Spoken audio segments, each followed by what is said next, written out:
Hello again. Thanks for tuning in to Big Game Bound. I'm Jack Doles. Coming up on today's show, we'll check in with Garrett Payton from Chicago. He'll break down that big game between the Bears and the Rams and discuss some other topics. We'll also call on our correspondents to talk about Titans versus Steelers, a battle of unbeatens, and the Seahawks, undefeated, take on the Arizona Cardinals. Annie Agar is our big guest. She's the football Zoom czar. If you haven't seen her, you'll want to hear what she has to say, how it all started. And we'll check in with Kenny White, the Wizard of Odds from Las Vegas. We'll start with the insights of Garrett Payton. He joins us each week from Chicago. Garrett, the Bears are 5-1. Are you still a little skeptical, or is this defense good enough to make this team a contender? Well, Jack, just a little skeptical when you look at the Bears offense, but this defense is good as advertised. And when you're looking at a team and a defense that you can win a championship with, this is it. But I think they're just scratching the surface of how good they can be. You start to see a little bit of flashes this last week of 2018 with getting those turnovers and those takeaways. If they can do that and keep this up at this pace, this is scary, especially when you start to see guys like Khalil Mack getting after the football and after the quarterback. This right here is a defense that's going to be scary. They have their big test going against them as they take on LA Rams coming up this week. All right, I watched their game in Carolina, and what struck me is just how physical they are right now. As a guy who played on the offensive side of the ball, how much do you take note of that when you're getting ready to play a team like the Bears? You better get yourself ready. Bring your hard hat and your lunch pail, because when you see defenses flying around like this Bears defense does, they're going to hit you as hard as possible. And they got a bunch of different playmakers. We talked about Khalil Mack, but look at a guy, Roquan Smith, that can get sideline to sideline, and he is still a young linebacker, so he has that motor. These guys are coming to hit you. They're trying to come and dislodge the football from you. And if they can create turnovers, that's what they all want to do. But just talking with guys like Allen Robinson this week, he says this defense, they know that they can be better. And that's scary, Jack, when you're looking at a defense that's already in the top of all the different defensive categories. If they can keep getting better, this is what you're going to see. A lot of pain, a lot of destruction, and hopefully a lot of turnovers for this Bears defense. All right, you already brought this up a little bit. Key matchup in the NFL this week. The Chicago Bears travel to L.A. to take on the Rams on Monday Night Football. What intrigues you most about this matchup? I think it's going to be if the Bears offense can kind of put it together and figure it out. You know, Nick Foles has shown that he's probably a better candidate for QB1 for the Bears, but he's got to find a way to be able to put it together as well. And I want to see just an offensive running attack, and that's going to be hard because the matchup going up against Aaron Donald and that stingy defense, it's going to be tough for the Bears to get it going. So each week we keep saying, can they get it going this week? Well, it's going to be their toughest task going up against this Rams defense. And also, you know, the high-powered Rams offense, the Bears are going to be tested as well. Can this Bears defense live up to the hype? And this is going to be it. Underneath the bright lights of Monday night, they're going to have their chance to be able to show the country and the world that they are as good as advertised. All right, all this talk about defense. Garrett, give me your top 3 candidates right now for Defensive Player of the Year through the first 6 weeks. Well, Jack, I feel like I've named a bunch of them already. I'm going to go with Aaron Donald because he's leading the league in sacks, and we just know what kind of a man he is. He is such a force to be reckoned with, not only just stopping the run, but also getting to the quarterback up there in the middle. And so I'm going to go with him there. And then next, I'm going to go with Myles Garrett because we've seen him. He's second in sacks, but also too high in pressures on the quarterback. He's having a monster year. And my third, this is going to be a duo because I can't leave one of these guys out. I'm going T.J. Watt because we start to see him 4.5 sacks, but also 13 solo tackles so far. You love seeing him, that he is like changing the game when it comes to the art of getting to the quarterback. And the guy that I can't leave out because Chicagoans would be so upset with me, I'm going to go with Khalil Mack because maybe all the stats don't show what he does on a week-to-week basis, but he is a true monster on this Bears defense. 4.5 sacks, but also getting to the quarterback as well. You love seeing how he's doing that. And he's finding ways, double team, triple team that time. So that would be my 3 or 4 guys I'm going to add in there as Defensive Player of the Year so far through week 6. All right, I want to play a little word game with you, Garrett. And I in my head right now, I keep hearing Jerry Seinfeld on a Saturday Night Live skit with what's up with that? I'll name the team. You tell me what's up with them. The 1-5 Minnesota Vikings. I'm going to have to go with Disgrace. You know why I'm going with disgrace? Because they were supposed to be one of those front runners in the NFC North, and people like myself had a lot of hopes for them, but it just hasn't turned out. They're a good football team, Jack, but it's really, really hard to see, especially in this division, when you know you have the Green Bay Packers on the top, and you also look at the Bears right now who are sitting on top, that you should be, at the forefront with your defense and all the offensive weapons that you have. It's just not happening right now. So I think that's where I go with the Vikings. New England Patriots are 2-3. Oh man, 2-3 for the Pats. I'm going to go alarming. I'm going alarming because we saw at the beginning of the year, Jack, a lot of guys opted out because of the pandemic and COVID-19, but also as well, this team has not had an opportunity to practice due to COVID-19 and shutting down the facilities and Cam Newton coming down with the virus. And I think things are just all up in a disarray right now with this ball club. And I think this is going to be the toughest task for, seeing what Bill Belichick is going to be able to do with no Tom Brady and a lot of guys that are still not on this roster. It's going to be tough for him. So I would say alarming. And the last one, the winless New York Jets. Well, since we're going to talk about planes and the Jets, I'm going to go grounded because it is just horrible right now. You look at what this Jets team is doing and putting the product on the field. Adam Gase, he's got to figure it out. And I had time to be able to spend with him here in Chicago when he was here for a short period of time. But what he's going through and trying to probably win back that locker room and trying to figure out all the stuff that's going on inside that locker room, guys are probably not happy. There's a lot of probably infighting going on. So he's got a big laundry list of things that he's got to get done to try to figure out how they can kind of get things right out there in New York. The game of the week in the NFL in Week 7 takes place in the Music City. The 5-0 Steelers take on the 5-0 Titans. Corey Curtis covers the Titans. He joins us from Nashville. Has there been an increase in heart-related calls to the Nashville ERs, Corey, outside of the Bills blowout? Every other game has been a nail-biter. Yeah, there's been a lot of excitement here, and I think the biggest thing about that, Jack, is this team knows how to win. There are a lot of teams that are experts in losing those close games. They just find a way. They steal defeat from the jaws of victory.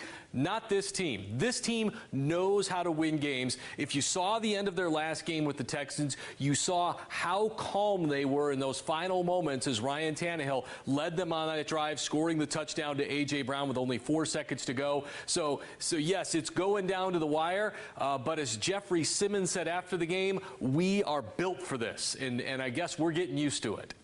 Well, we saw the impact that COVID disruption can have on the Patriots. They struggled in a loss to the Broncos.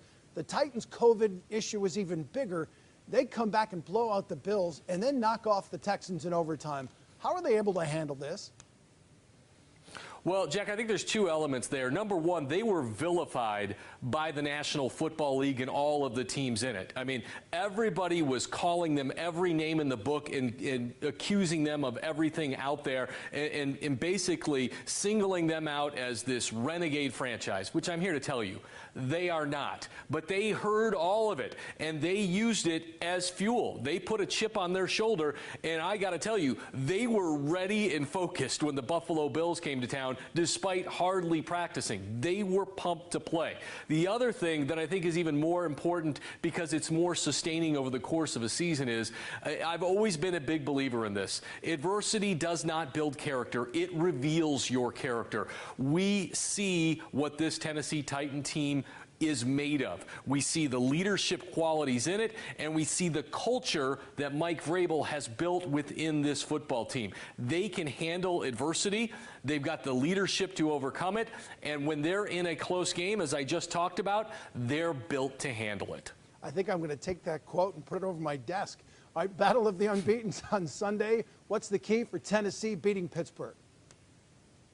Well, there are a number of keys in this one because the Steelers are an outstanding team if you haven't gotten to see them play this year. But one of the things I'm really looking for the Tennessee Titans is they've got to find a way to still be able to run the football in this one. Of course, Derrick Henry leads the league in rushing at 117 yards per game and was just absolutely sensational last week against the Houston Texans. However, the Houston Texans came to town giving up 160 yards rushing a game. The Pittsburgh Steelers have the #2 rush defense in the league. And that front with Bud Dupree, Cameron Hayward, and TJ Watt is absolutely big, physical, and filthy. And they've got to find a way to run the football. The Cleveland Browns went into Pittsburgh last week with the #1 rushing attack in the NFL, and they absolutely got stoned, and Baker Mayfield paid a huge price for it. So if they can't continue to run the football, and they don't have to be hugely successful, they've just got to keep the chains moving, and they've got to continue to make the run a threat to sell play action. That's the only way they're going to keep Ryan Tannehill up on 2 feet for 4 quarters, is sell that run game. So I'm really looking for that to be important for the Tennessee Titans. And Pittsburgh did just lose Devin Bush. They've got the great front, but do you think Vrabel puts this game on Henry's legs?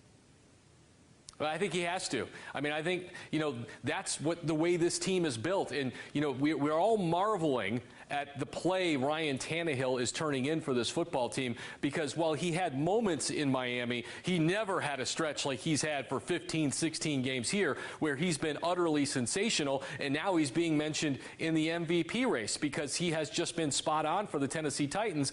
But a big reason for that is number 22, and that when he's back there, every time he turns and 22 is there, the safeties have to take a step up, the linebackers have to take a step up, or they at least have to freeze, and it gives them that second to get open. It gives Tannehill that extra second to read in the passing game. They're not built for Ryan Tannehill to go out of the shotgun and throw it 50 times with Jeremy McNichols lined up next to him. They're built to have 22 back there, occupying 11 guys on defense, and then allowing Ryan Tannehill, A.J. Brown, Corey Davis, who's back this week, and Adam Humphries to do their things. So that's got to happen. There is only one undefeated team remaining in the NFC, the Seattle Seahawks. They travel to Glendale, Arizona to take on Kyler Murray and the Cardinals. Let's bring in our Seahawks correspondent, A.J. McCord. She makes her big game-bound debut. A.J., great to have you here. Did this bye week come at a good time for the Seahawks? It absolutely did. Like everyone else in the NFL, the Seahawks are banged up right now. And so for them, this bye week came at a critical time. They've been without Jamal Adams, who was just electric for them the first few games. They recently signed Damon Harrison, a.k.a. Snacks. So he was not quite ready for their final game before the bye week, but with 2 weeks to get him ready, I'm expecting him to make his debut. If not this week, then certainly the Seahawks' next home game against the 49ers. And I think just going into the bye week 5-0, you couldn't ask for any better of a start, so you might as well take a break and get guys healthy, especially on the defensive unit. So Seahawks certainly ready for this bye. Well, I know Giants fans and Lions fans can tell you Snacks sure knows how to stop the run. Arizona did a number on the hapless Cowboys. Hapless is not a word I've heard used with Seattle, but the defense is last in the league against the pass. How do they handle Kyler Murray and that receiving corps? Well, first things first, this defense has been bend, don't break all season. And even though the Cardinals are averaging for about 400 yards a game, the Seahawks opponents are averaging even more than that, and they're still 5-0. So this Seahawks team knows how to win despite allowing as many yards as they have. And I think with someone like Kyler Murray, I wouldn't be surprised if we see Bobby Wagner potentially be a spy, make sure that his whole job on Sunday is to make Kyler Murray uncomfortable. But the Seahawks cornerbacks have to come hard because Shaquille Griffin, Quentin Dunbar, they've got to have big games, as well as the safeties. If Jamal Adams is back, certainly someone who needs to come back as strong as he started the season for them to have a good shot at slowing down this Cardinals offense. AJ, this is the first Seahawks team ever to start 5-0. Russell Wilson has definitely put himself in the MVP conversation. He's a great quarterback. We knew that coming in. What's made him even better in 2020? I really think he has found a new gear mentally. Physically, he's always been one of the best since he's been in the league. And I kind of joke every week when I'm up at CenturyLink Field that it's another week and another record for Russell Wilson, because that's what he's done this season. And every time I ask him, how do you do that? Because the Seahawks have been in too many close games for 12 fans to enjoy. But the Seahawks, and Russell Wilson in particular, really thrive in those moments. And he blames that thriving in that big stage when the game is on the line on his mentality. He's never too high. He's never too low. He tells me he's always neutral, and he always believes they're going to win. So game on the line, down by a touchdown, fourth quarter, less than 2 minutes to go. Russell Wilson feels very good about his chances of going down the field, regardless of how long it is. And that belief carries over to every single person on the Seahawks sideline. It's the way that Russell Wilson has made the history that he has so far this season. And it's why I just don't see any signs of him slowing down. I know if I was a coach and he was my quarterback, I'd feel pretty good too. Last week, we made the case for the NFC North as the best division in football. Make a case for the NFC West. I think the NFC West from top to bottom is just a little more frightening than the AFC North in particular. The Bengals are not scaring anybody. The Browns are still finding their identity. They've certainly done much better this year than in years past, but this is what we expected the Browns to do for the last few seasons. Whereas if you look up and down the NFC West, the San Francisco 49ers are at the bottom of the division, and they're 3-3. Then you talk about the Rams, you talk about the Seahawks. From top to bottom, this division is just incredibly strong, and certainly one that whoever ends up in that wild card spot is not going to want to contend with. Our big guest this week is an overnight sensation that was years in the making.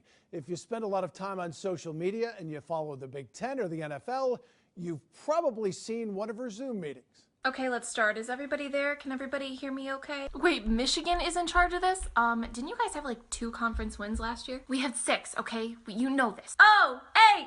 Ohio, we've been over this. You don't have to announce every time you're here. Oh, can y'all hear me? I don't really know how to get this working. She's Annie Agar, and I've got to tell you, she started as an intern here at Wood TV. She also freelances for us here at Wood TV. But these are her original elements. And Annie, how did this start? First of all, I know the Big Ten was your first victim.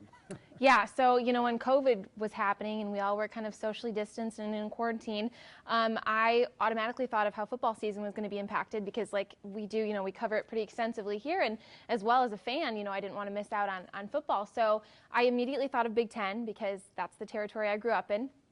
And, with Zoom calls and with quarantine, that's all we had really were these Zoom meetings. And so my go-to was to think about, well, if everybody's doing a Zoom meeting, how's the Big Ten going to be handling that? And they all kind of hate each other, and there's that rivalry between all of them. So I put them in a Zoom call, and I had that kind of image in my head, and I thought that would be a very interesting call to be a part of. So the idea kind of happened there, and then TikTok was a great avenue to kind of put that video into works, and that's just how it happened. I know you play with some of the stereotypes. How much research goes into knowing what you can mess with and what you can't?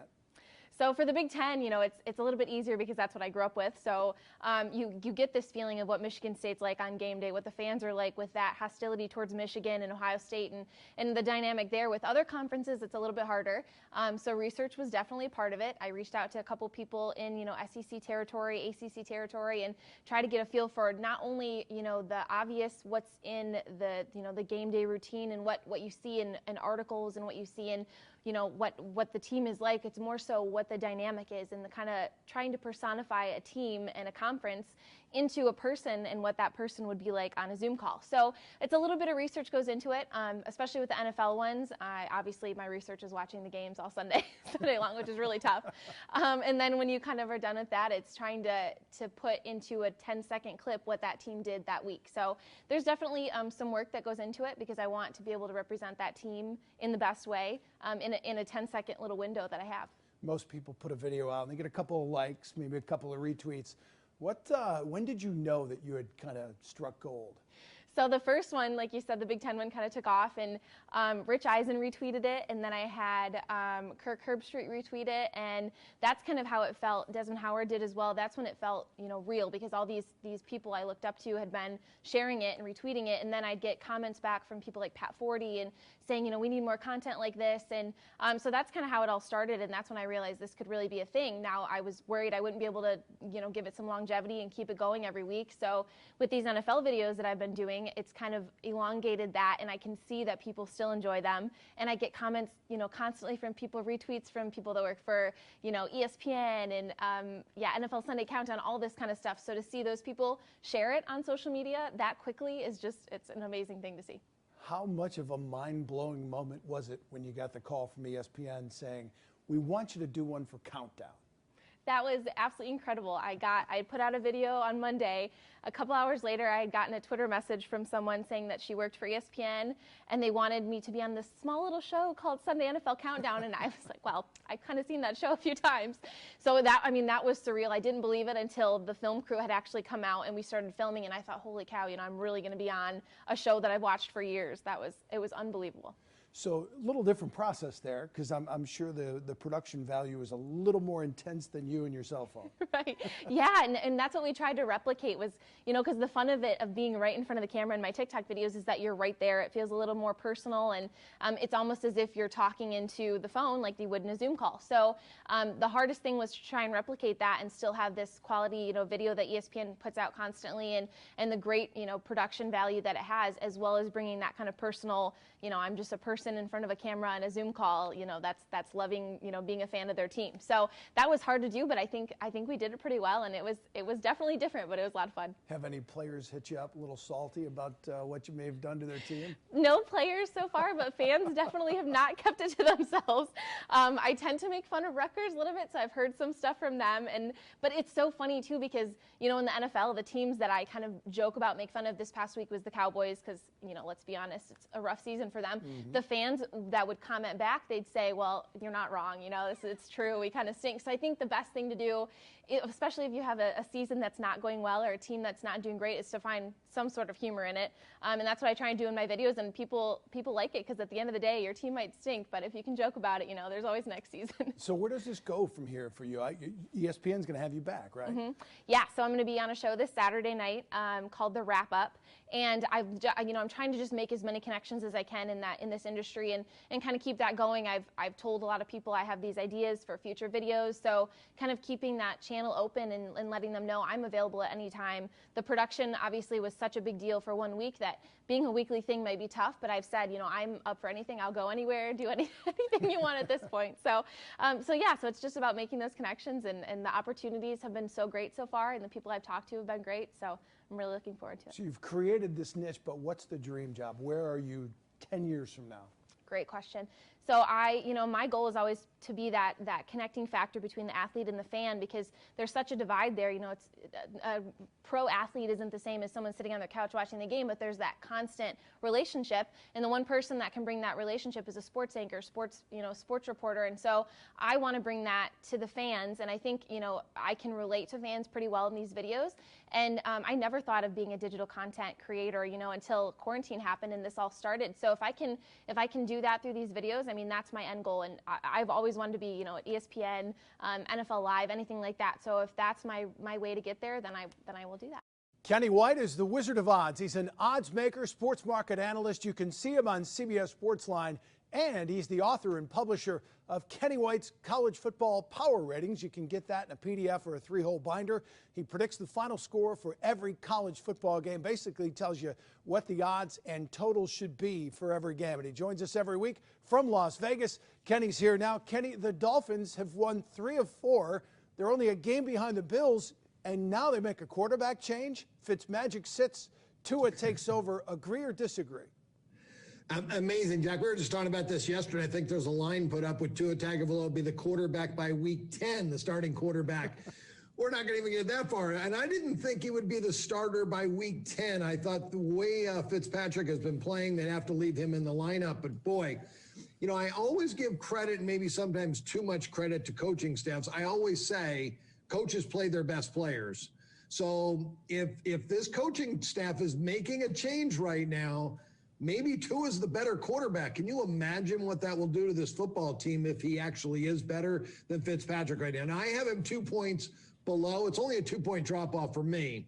But again, if I'm going to believe what the coaching staff's saying, I'm not going to take a drop off the first week, because some of these young quarterbacks come out and play out of their mind until they finally make a mistake and they start to lose a little confidence, and other teams start to get some film on these guys. So maybe he will be better than Fitzmagic the first couple of weeks. So you never know. They can always put Fitzpatrick back in the lineup as well.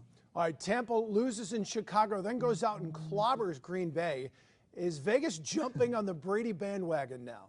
Well, two different Vegases. The bettors in Vegas have jumped on the Brady bandwagon as soon as he signed with Tampa. Money started to come in on the Bucs. But Vegas has been, pretty much no knee-jerk reaction. We're going to keep it as is. We'll move the number with the money coming in. But this weekend, a big move. I think the Bucs were 18-1 to win the Super Bowl going into last week, dropped to 12-1 this week after the big win. So, yeah, Vegas jumped on the bandwagon this week for the first time. All right. Dak goes down, and the Cowboys just looked awful at home against Arizona.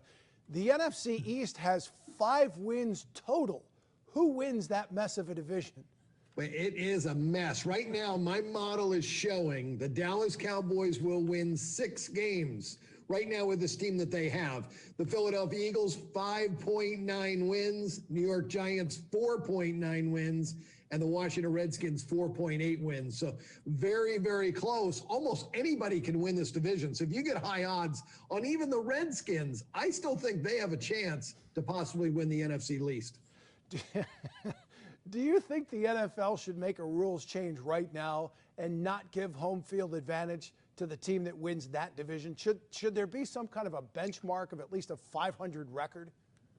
That's a great question. I've never even thought about that, but yes, we want the better teams in. Major League Baseball just did it right. They just did a 16-team playoff and gave no real advantage to the top seeds, but yet the top seeds advanced to the World Series. So quite possibly, yeah, I would say yes. I would want a benchmark that you have to have an 8-8 record or better to receive that home field advantage. Why not? Last thing, Kenny, I know you do the college football or power ratings. How much has all this COVID stuff, Florida not getting to play, how much has this impacted your ratings and how you put those together? Yeah, very interesting. You're right. The rating's the rating, but preparation time, teams getting on the practice field, being prepared to play a game is very, very important. So that does, affect. And I think a lot of bookmakers are being very cautious about how much money they take on games where teams have had to juggle their schedule and not knowing how much practice time they've had. It's Big Ten coming up this weekend, first week of the year. Limits may be a little lower in those games than they will be a bookmaker would take in an SEC game right now or ACC game because they've seen those teams week in and week out now for 6 weeks. So Big Ten limits, if I'm a bookmaker, I'm taking a little bit less on those games because we still don't know. There's going to be a lot of question marks. That'll do it for Week 7 of Big Game Bound. We'll do it again next week, same place, same time. Hope to see you then. Big thanks to Garrett Payton, Corey Curtis, A.J. McCord, our guest Annie Agar and Kenny White. For our producers Matt Jaworski and Spencer Wheelock, and our crew here in Grand Rapids, I'm Jack Doles. Enjoy Week 7. It starts tonight with the Eagles and Giants.